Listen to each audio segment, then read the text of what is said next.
Halo, apa kabar? Anda kembali menyaksikan Indonesia Forward bersama saya Lucia Saharwi. Pemirsa, Kalimantan Timur telah lama menjadi magnet bagi aktivitas pertambangan termasuk batu bara. Seringkali ada aktivitas tambang ilegal yang tidak memperhatikan aspek lingkungan. Dengan statusnya sebagai lokasi ibu kota negara, Kalimantan Timur harus berbenah dan melakukan revitalisasi. Salah satunya yang tidak bisa diabaikan adalah di bidang lingkungan hidup. Untuk memastikan IKN dapat tumbuh dan berkembang sebagai kota yang berkelanjutan, dan untuk membahasnya sudah hadir di studio bersama saya penjabat Gubernur Kalimantan Timur, Profesor Dr. Andes Akmal Malik, MSI. Apa kabar Pak Akmal? Alhamdulillah sehat walafiat. Sehat ya Pak ya. Terima kasih sudah hadir di studio CNN. Sama-sama, Pak. ya. Pak, Kalimantan Timur ini sekarang sudah menjadi sorotan sejak menjadi ibu kota Nusantara begitu ya. Tapi jauh sebelum itu orang banyak mengenal Kalimantan Timur sebagai tambang batu bara ya Pak ya. Sayangnya juga banyak tambang-tambang ilegal begitu. Nah, ini dampaknya terhadap kondisi lingkungan saat ini bagaimana Pak? Iya, Kaltim itu memang memiliki potensi sumber alam yang luar biasa. Ya. Sebelum tambang dulu kita punya kekayaan emas hijau, kayu. Ya, setelah kayu sudah habis, sekarang muncul emas hitam, batu bara. Ya. Hanya memang dampak dari batu bara ketika banyaknya perusahaan-perusahaan besar yang masuk, data kita menunjukkan ada kurang lebih 351 pemegang IUP ya di bidang batu bara. Yang sekarang beroperasi di Kalimantan Timur dengan luasan yang sangat bervariasi, ada yang besar, ada yang kecil. Hanya memang dampaknya ini men-trigger masyarakat juga ikut melakukan upaya-upaya karena memang di tanah-tanah yang kecil, skala kecil, masyarakat kan punya, di bawahnya juga ada batu bara. Jadi kadangkala karena regulasi kita tidak memberi ruang kepada skala-skala kecil ini regulasinya kan di sisi aturan kan harus izin dari pusat batu bara, tetapi kan perizinnya tidak mudah. Nah, inilah men-trigger hadirnya tambang-tambang masyarakat yang tidak punya izin itu. Data dari jaringan advokasi tambang yang kami terima ada kurang lebih 168 ya, lokasi tambang ilegal. Ada 10 di Berau, 111 ada di Kutai Kartanegara, ada 29 di Samarinda, ada 16 di PPU, dan ada 2 di Kutai Barat. Itu catatan kita. Nah, ini menimbulkan dampak lingkungan yang cukup besar. Tentunya tidak mudah untuk mengatasi ini, karena kita juga tidak bisa melarang orang untuk mengeruk tanahnya sendiri. Gitu kan? Dan sekali lagi, tentunya harapan kami pemerintah daerah, kita berharap agarnya pengawasan itu yang notabene adalah kewenangan dari pemerintah pusat itu lebih dioptimalkan. Tetapi sesungguhnya pemerintah daerah juga punya kewenangan. Di pasal 65 Undang-Undang 23 2014 tentang pemerintahan daerah itu diberikan ruang pemerintah provinsi itu memiliki kewenangan untuk mengendalikan pencemaran lingkungan hidup. Juga di dalam pasal 63 Undang-Undang 2 2003 tentang pengendalian lingkungan hidup juga disebutkan bahwasanya gubernur atau bupati itu memiliki kewenangan untuk mengendalikan pencemaran di sekitar wilayahnya. Tetapi sekali lagi ini kan tidak mudah karena kapasitas sumber daya, kapasitas anggaran yang dimiliki oleh daerah kan juga terbatas. Nah, dengan Kalimantan Timur menjadi lokasi IKN ini, apa dampaknya Pak terhadap perhatian Pemprov Kaltim dalam menangani masalah lingkungan, khususnya lahan-lahan bekas tambang ini? Ya, kita harus bergerak. Ya, kita tidak perlu lagi meratapi perdebatan regulasi, ini kewenangan siapa. Bagi saya, kalau seandainya masyarakat bergerak secara simultan bersama-sama, menggunakan potensi yang ada. Contoh, sekarang kita menggerakkan anak-anak sekolah. Kan kewenangannya prinsip itu ada di SMA dan SMK. Ya. Kita menggerakkan kurang lebih 221.000 anak-anak SMK untuk mulai melakukan treatment, menanami lagi XX tambang yang skalanya tidak besar-besar itu. Ada yang 10 hektar, ada yang 6 hektar. Nah, kita mulai. Ini sudah ada beberapa titik ya yang kita mulai. Saya sekali lagi ingin menyampaikan kita tidak perlu lagi meratapi, berdebat di persoalan kewenangan-kewenangan ini. Apa yang bisa kita lakukan, kita lakukan. Kami sudah memulai itu kemarin di desa Semboja ya di Kutai Kartanegara ada 19 hektar dan ini akan jadi percontohan. Juga ada di dekat desa Pampang, ada beberapa desa-desa lain yang lagi kita lakukan. Nah, kita berharap nanti dengan langkah-langkah seperti ini akan mendorong juga transformasi ekonomi yang selama ini berbasis pada tambang. Hadirnya IKN ini akan men-trigger. Nanti juga akan dibutuhkan sektor jasa. Karena IKN membutuhkan kendaraan dan sebagainya, makanan dan jasa-jasa hiburan lainnya. Kita berharap dengan kondisi ini eks tambang ini bisa dimanfaatkan untuk kepentingan-kepentingan ekonomi, tidak hanya tambang tetapi juga pertanian dan jasa. Oke, nah terkait masalah pertanian tadi, Bapak kan sudah menyinggung soal siswa-siswa begitu ya yang diikutkan begitu.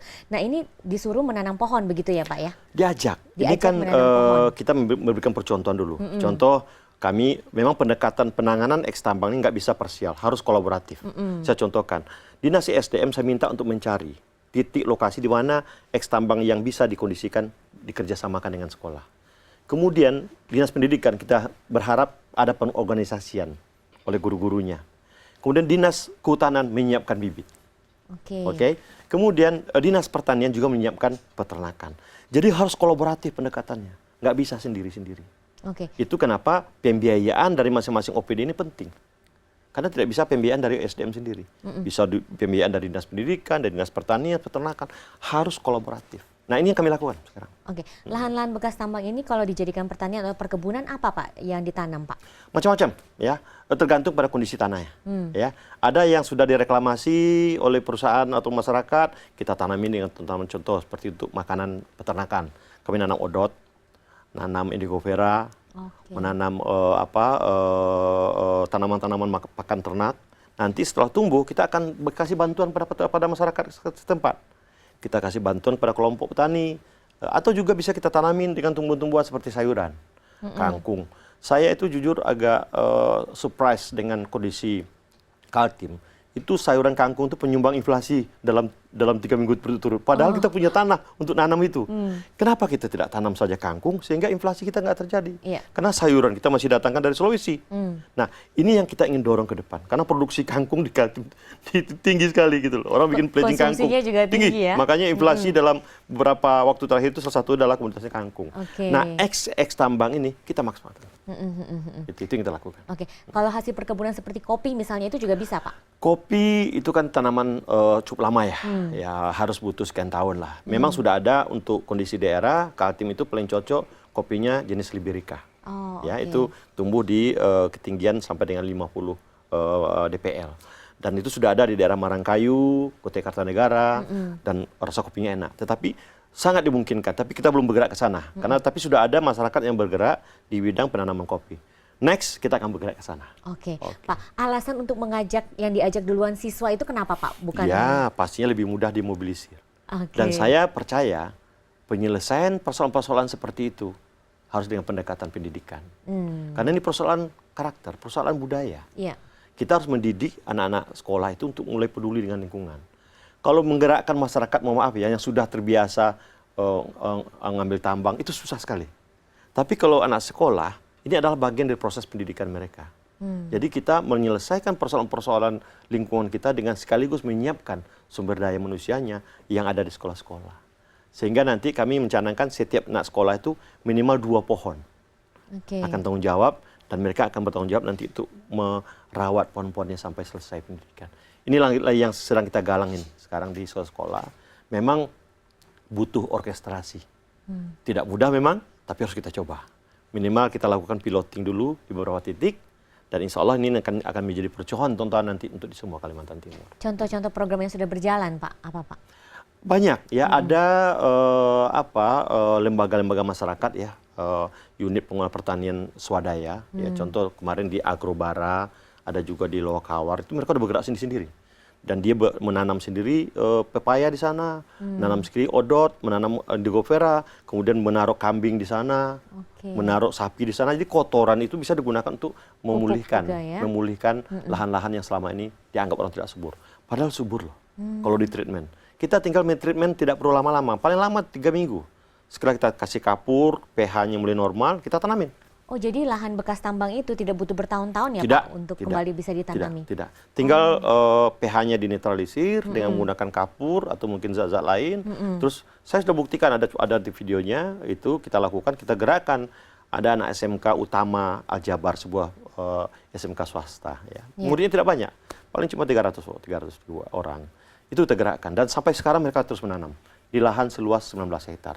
Ini saya harap menjadi percontohan nanti di Kaltim. Gitu. Oke. Nah, bagaimana supaya upaya rehabilitasi ini bisa mendukung IKN sebagai kota hijau ya, yang berkelanjutan? Kita akan bahas lebih lanjut lagi nanti, Pak. Pemirsa jangan kemana-mana, kami masih akan kembali sesaat lagi.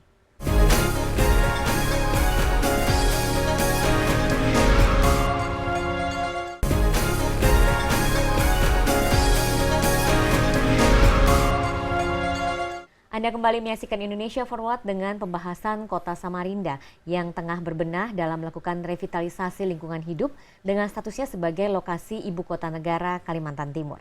Saya masih bersama penjabat Gubernur Kalimantan Timur, Profesor Dr. Andes Akmal Malik, MSI. Pak Akmal, tadi sudah cerita cukup banyak tentang upaya rehabilitasi ini ya, begitu ya Pak ya. Nah ini bagaimana bisa mendukung visi IKN sebagai kota hijau yang berkelanjutan? Iya, bagi Kalimantan Timur, IKN itu selalu sebagai sebuah berkah. Karena IKN sebagai Smart Forest City menunjukkan bagaimana nanti ibu kota Nusantara itu tumbuh dengan bersama-sama menjaga lingkungannya. Sekarang Bapak Presiden menanam pembenihan ya di dalam Mentawir itu hampir 5 juta pohon. Ya. Dan itu beliau mengatakan silahkan digunakan tidak hanya untuk IKN, tetapi juga untuk daerah-daerah buffer zone seperti yang ada di Kalimantan Timur, khususnya di PPU, Samarinda, Balikpapan, dan juga sekitarnya. Nah, bagi kita ini kesempatan sesungguhnya. Bagi Kaltim yang ada kurang lebih 168 titik ya, yang lahan kritis eks tambang ini sangat dimungkinkan kita menanam kembali dengan bibit yang tadi tidak hanya dari persemaian yang sudah dibuat oleh Bapak Presiden di IKN, juga kita mencoba sekarang membangun nursery baru, ya, membuat tempat pembibitan sehingga sekali lagi harus butuh gerakan yang masif, ya. IKN bagi kita adalah contoh bagus, ya, bagaimana sebuah kota tumbuh di tengah-tengah kondisi di lingkungannya yang juga banyak tambang-tambang yang terjadi. Kita tidak ada soal dengan tambang, oke-oke saja. Tetapi sekali lagi kita ingin pasca tambang justru terjadi transformasi ke yang lebih produktif, pertanian kah, perkebunan kopi dan sebagainya. Bagi kami harus ada sinergitas, ada kolaborasi antara KN sebagai benchmarking sebagai kota Smart Forest City, nanti juga akan ditiru oleh kabupaten-kabupaten yang ada di sekitarnya. Samarinda, PPU, Kutai Kartanegara. Apa pesan Anda untuk masyarakat Kalimantan Timur terkait menjaga lingkungan ini, khususnya untuk memanfaatkan lagi lahan-lahan bekas tambang begitu? Kita mengajak masyarakat ya, mungkin karena ini persoalan bagaimana membangun budaya pertanian ya. Ya, tolong memberikan dukungan kepada anak-anak kita di sekolah, kepada masyarakat untuk memulai menanam kembali lahan kritis itu. Percayalah kita sudah melakukan itu kok dan bisa kita lakukan. Ya. Melalui pendidikan kita meyakini persoalan-persoalan eks tambang ini akan bisa kita selesaikan secara perlahan. Kalau untuk masyarakat luas termasuk pemirsa talk show ini mungkin bagaimana bisa berkontribusi dalam upaya menjaga lingkungan di Kalimantan Timur? Ya, kita berharap nanti kan Kaltim akan bertumbuh menjadi tidak hanya mengandalkan tambang ya, tapi juga jasa. Dan kita berharap kalau mau yang mau datang ke Kaltim, ayo datang menanam yuk. Ya.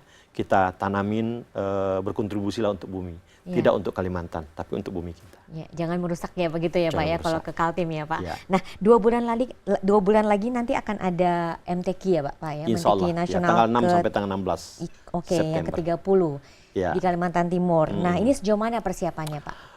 Kita sudah melakukan langkah persiapan yang kita akan jadi tuan rumah ya. Ini tuan rumah kedua setelah tahun 76 yang lalu, 48 tahun yang lalu. Ini kedua, udah lama sekali. Ya, kita akan menjadi tuan rumah atas 1.966 kafilah MTQ dari 38 provinsi yang datang nanti se Indonesia. Memang kita berharap Bapak Presiden akan hadir nanti meresmikan, ya, membuka dari tanggal 6 sampai tanggal 16 September. Kami sudah siapkan semua akomodasi, transportasi. Ada 2 kota yang akan menjadi nanti host tempat pelaksanaan, satu Samarinda, satu lagi Balikpapan. Di Balikpapan kita sudah menyiapkan kurang lebih 4.962 kamar. Ya. Di Samarinda ada 5.200 kamar yang bisa dimanfaatkan oleh seluruh kafilah dan tamu-tamu yang berkunjung menyaksikan MTQ nanti. Ada program yang spesial kali ini atau bagaimana? Pastinya kami akan mengkolaborasikan dengan IKN. Pastinya masyarakat seluruh Indonesia ingin melihat ya. Karena kemarin ketika kita upacara kan hebat sekali kan, dan sukses. Alhamdulillah, kami terima kasih. Nah, tentunya banyak masyarakat, animo masyarakat untuk melihat secara langsung. Nanti kita akan berkoordinasi dengan OIKN, apakah ada nggak touring untuk melihat bagaimana progres IKN yang menjadi kebanggaan bangsa Indonesia, yang merupakan kota yang murni, ya, di-create atas aspirasi kita sendiri, gitu lah. Nah, mudah-mudahan ini bisa kita koordinasikan dengan OIKN nanti, karena itu kan otoritasnya ada di OIKN. Kami, pemerintah Provinsi Kalimantan Timur, akan mencoba membantu, memfasilitasi ketika nanti teman-teman yang berkunjung untuk rangka mendukung MTQ juga ingin datang ke IKN. Sejauh ini sudah berapa banyak persiapannya Pak? Maksudnya sudah? Semua venue sudah kita siapkan, venue untuk tilawah, venue untuk tahfiz, famil Quran, dan juga tahfiz Quran sudah semua siap. Ya. Tinggal lagi kita menunggu LO, kita sudah siapkan LO untuk masing-masing daerah, 38, kita optimalkan peran paguyuban-paguyuban, ada paguyuban Papua, paguyuban Sulawesi, kita gerangkul semua. Nah, sehingga akan menjadi mitra kita nanti dalam rangka melayani ya para tamu-tamu kita yang datang untuk menghadiri MTQ Nasional ke-30. Ini kan kali kedua ya Pak, dan yang kali pertama sudah 48 tahun yang lalu begitu, jadi sudah sangat berbeda begitu. Jauh ya Pak ya. Nah, ini apa kira-kira yang mungkin bisa didapatkan di MTQ kali ini? Ya pastinya bagi kami di samping mensiarkan nilai-nilai Al-Quran, tentu juga memperkenalkan bagaimana pertumbuhan Kaltim dalam 48 tahun ini. 48 tahun, dan juga melihat bagaimana berkah yang kami peroleh dari hadirnya IKN. Ya. Sekarang mungkin nanti akan jangan kaget ketika harga rental mobil akan mahal. Ya, karena memang ini kan ekonomi ya, ketika demand-nya tinggi, supply-nya terbatas, ya harga akan naik. Ya. Tetapi sekali lagi kami mencoba untuk membantu dengan dukungan kendaraan-kendaraan pemerintah yang tersedia. Mudah-mudahan nanti teman-teman dari kafilah MTQ tidak kecewalah. Kita akan membantu nanti untuk transportasinya. Oke, nah tidak hanya sekedar lomba, MTQ ini kan sebenarnya sifatnya juga bisa menjadi ajang promosi begitu ya Pak ya. Nah, kira-kira bagaimana upaya Kalimantan Timur dalam mempromosikan budaya lokal selama penyelenggaraan MTQ nanti? Ini peluang yang besar bagi Kalimantan Timur untuk mempromosikan budaya kami. Kami punya kurang lebih 85 suku ya yang nanti masing-masing akan menampilkan. Kemudian juga desa-desa wisata tengah berbenah untuk dikunjungi. Teman-teman UMKM juga tengah menyiapkan sidang-hidang terbaik bagi tamu-tamu kita nanti ya. Ada soto Banjar, nasi kuning, mandai dan sebagainya ya. Nanti teman-teman se-Nusantara akan melihat ternyata Kaltim itu kaya dengan kulinernya juga. Apakah ini event pertama sejak Kaltim ini menjadi IKN atau bagaimana Pak? Oh tidak. Kita udah beberapa kali kegiatan-kegiatan nasional ya. Ada kemarin musyawarah nasional, ada pertemuan kemarin di seluruh kepala daerah yang di IKN. Walaupun pelaksanaan di IKN, tapi kan yang menjadi posisi titiknya kan di Balikpapan dan Samarinda. Jadi kami sudah terbiasa, kami sudah mulai belajar tentang bagaimana memberikan dukungan untuk event-event nasional dan internasional. Inilah pelajaran yang didapat oleh Kaltim. Belajar melaksanakan event-event nasional dan event internasional. Jadi tadi seperti Bapak bilang yang tadinya hanya sumber daya begitu ya, biasanya ini tiba-tiba menjadi jasa. Begitu penyedia biasanya jasa. Biasanya kita cuma mengandalkan tambang. Alam, ya, alam, sumber daya alam. Tetapi sekarang suka atau tidak suka ke depan masyarakat harus didorong untuk mulai mengelola sektor jasa. Jasa transportasi, jasa makanan, dan sebagainya ke depan. Bahkan juga event organizer. Oke, kita masih akan berbicara lebih lanjut lagi tentang MTQ ini nanti Pak. Pemirsa jangan kemana-mana, program Indonesia Forward akan segera kembali sesaat lagi.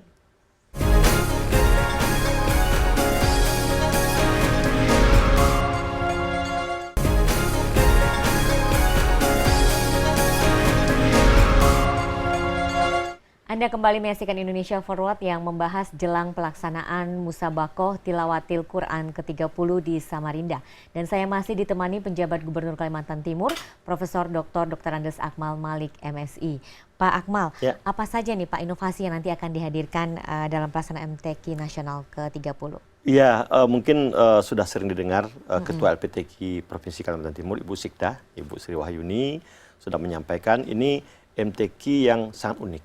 Pertama, memberikan ruang kepada siapapun pengunjung nanti untuk bisa melihat ibu kota kita negara yang baru. Satu. Kemudian kita juga mengedepankan pendekatan-pendekatan digital. ya. Nanti mungkin ini adalah satu MTQ yang nanti digitalisasi penilaiannya dan pendekatan-pendekatan digital dalam komunikasi, karena 2 kota ya, 2 kota ini merupakan hal yang baru sesungguhnya. Awalnya kami menginginkan kemarin di Ibu Kota Nusantara, tapi karena proses pembangunan sedang berjalan, akhirnya kita sepakati di 2 kota saja, Balikpapan dan Samarinda. Ini kedua-duanya juga terintegrasi dengan pendekatan digital. Nah, kenapa digital? Ya karena jujur Kaltim itu mulai naik nih indeks digitalnya, ya.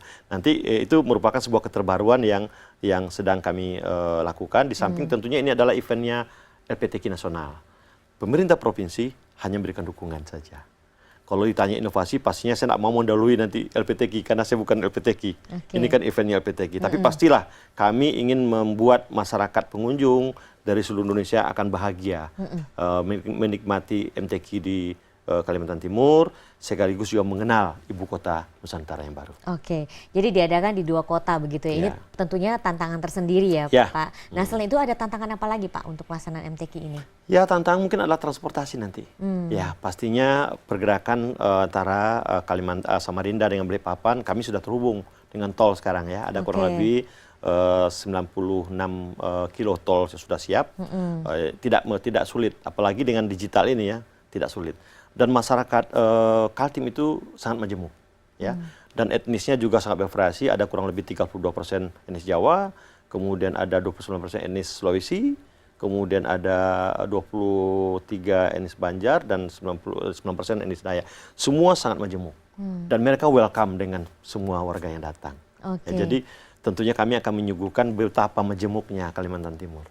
Nah kalau tujuan MTQ ini tentunya kan membuat supaya utusan kafilah ini bisa merasa nyaman begitu ya Pak ya. Nah ini bagaimana dengan masyarakat Kalimantan Timur sendiri supaya mungkin juga merasa nyaman juga dengan adanya acara ini, tidak mengganggu lalu lintas begitu? Ya itu kenapa kita berkoordinasi dengan teman-teman kepolisian, Dirlantas Lantas kan, menyiapkan transportasi yang nyaman. Balikpapan sudah punya moda transportasi darat yang bagus, Samarinda mungkin akan coba menuju walaupun agak sempit jalannya, tetapi kami sekali lagi kami mencoba untuk memberikan kenyamanan kepada para kafilah yang datang nanti. Insya Allah nanti kami akan berusaha terbaik lah agar kafilah kami nyaman. Kami siapkan kuliner yang enak, ya kami siapkan juga akomodasi yang nyaman. Kita punya 5.000 lebih kamar di Samarinda, 4.900 ada di Balikpapan, cukuplah untuk menampung 1.900 sekian kafilah beserta tamu-tamu lainnya. Baik, yang tidak kalah penting ini juga aspek kesehatan dan keamanan, Pak. Ini bagaimana antisipasinya? Kita punya rumah sakit yang banyak. Ya, di Samarinda aja rumah sakit unggulan kita ada Abdul Wahab Sarani, ada Kanu Joso, belum lagi yang swasta. Kita punya sehingga fasilitas kesehatan kita lebih dari cukup. Ya, lebih dari cukup. Jadi tidak usah khawatir, infrastruktur kesehatan kita juga cukup. Jadi kami mencoba menjadikan event MTQ ini men-trigger kesiapan infrastruktur untuk masyarakat dan khususnya untuk para tamu-tamu kami yang datang nanti ke KK. Berkaca dari event-event nasional sebelumnya Pak, apa biasanya kendala yang terjadi? Kendaraan ya Pak ya? Kalau mungkin untuk kebutuhan kafilah, kami sudah siapkan. Tapi untuk kebutuhan tamu, ini kan kita kan harus sendiri. Nah, biasanya kan kunjungan melonjak. Seperti tadi, ketika demand-nya tinggi, supply-nya terbatas, harga naik. Nah, kami mohon maaf mungkin nanti akan mencoba membantu, tapi belum bisa menjanjikan apa-apa. Kita berusaha nanti sebaik-baik mungkin. Kami pahami transportasi kami kan belum berjalan, ya masih menggunakan kendaraan-kendaraan pribadi dan bus-bus. Beda sama Jakarta, punya MRT, punya kereta api, kita kan belum punya. Itu kemungkinan tantangan kita hadapi ke depan. Sisanya insya Allah kita siap. Untuk infrastruktur jalan semua masih ya Pak ya? Siap ya Pak ya? Siap semua. Jadi mungkin ini ada opportunity bisnis lagi ya bagi yang bergerak di bidang transportasi begitu ya Pak ya? Iya, silakan teman-teman yang asosiasi pengusaha rental. Nanti tanggal 6 sampai tanggal 16 itu ada event MTQ. Mungkin ditambah jumlah kendaraannya. Bila perlu didatangkan dari semua daerah lain. Dari daerah lain. Biasanya ya, disewakan dari Sulawesi atau dari Jawa ya untuk event ini. Karena ada kesempatan untuk meraih untung kan. Itu ekonomi, it's okay. Untuk bagi kulinernya sendiri bagaimana nih Pak persiapannya? Kita Pak? punya UMKM kita banyak sekali, ya. Kurang lebih 400 lebih UMKM kita yang tersedia di Samarinda, dan memang di 2 kota ini paling banyak nih, Samarinda dan Balikpapan. Kita punya makan-makanan khas, ya, soto Banjar terenak, kemudian seafoodnya juga, ya, nasi kuningnya enak sekali, monggo nanti dicoba, ya. Nah, untuk menjaga kualitas makanan, Pak. Nah, tim dari Kementerian Kesehatan, Dinas Kesehatan kita pastinya bekerja sama dengan Balai POM juga ya, memastikan bahwasanya penyediaan makanan untuk kafilah dan tamu-tamu itu tentunya sudah memenuhi standar kesehatan yang ada. Nah, kami menyiapkan tim juga untuk hal seperti itu. Jadi semua catering ya yang mensuplai makanan kepada kafilah-kafilah tentunya harus di screening dulu. Oke. Pak, terakhir harapan masyarakat Kalimantan Timur terhadap pelaksanaan MTQ Nasional ke-30 ini apa, Pak? Pastinya kita ingin sukses. Ya, tidak hanya sukses mensiarkan nilai-nilai Al-Qur'an, tapi juga sukses untuk menghadirkan partisipasi masyarakat untuk bersama-sama mendukung Ibu Kota Nusantara. Di samping juga tentunya kita berharap prestasi. Ya, kami juga menyiapkan kafilah kami untuk bisa meraih peringkat tertinggi lah. Ya, kalau nggak bisa juara 5 ya juara 2 atau juara 1 gitu kan. Itu pasti langkah-langkah yang sudah kami lakukan gitu. Intinya bukan persoalan juaranya, tetapi syiarnya. Dan kami berharap pelaksanaan MTQ ini betul-betul memberi ruang kepada seluruh masyarakat Indonesia, khususnya pecinta-pecinta Al-Quran, untuk memahami ada loh program strategis nasional Ibu Kota Nusantara yang menjadi kebanggaan kita ke depan. Oke, baik. Terima kasih Pak Akmal sudah berbagi di sini. Sukses untuk perayaan MTQ nanti ya. Dan pemirsa, demikian perbincangan kami dalam Indonesia Forward. Saya Lucia Saharwi undur diri. Sampai jumpa.